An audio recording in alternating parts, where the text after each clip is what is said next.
घाटवा कोयजन बाजन बाजा बजावाइबो हो।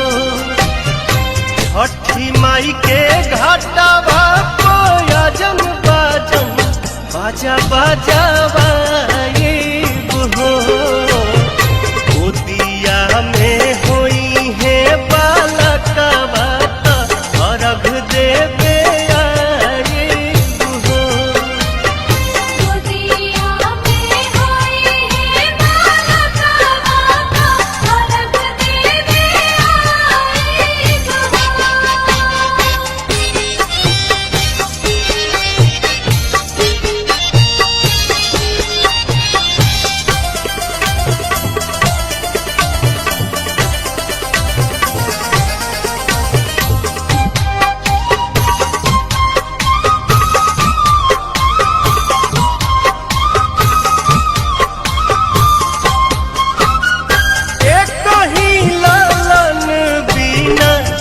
छने मनवा सुन सहन लागे हमरो भरावा अंगनवा।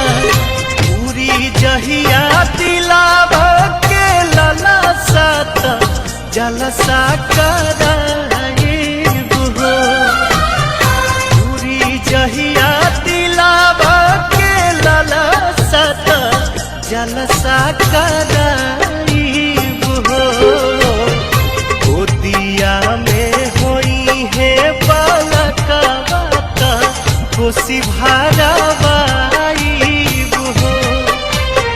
गोदिया में होई है बालकवा अर्घ देवे आइबो हो।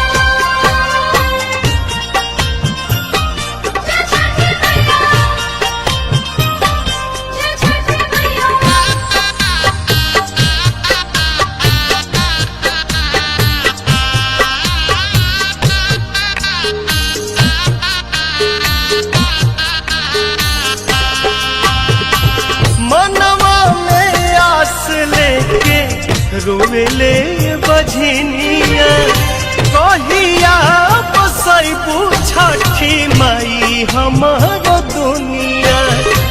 ऐसन सुनर फल पाइब त सूरज गोहराइबो हो। ऐसन सुनर फल पाइब त सूरज गोहराइबो हो। अरुण पवन के बोलाइब गीतिया गवाइबो हो। गोदिया में होई है बालकवा अर्घ देवे आइबो हो।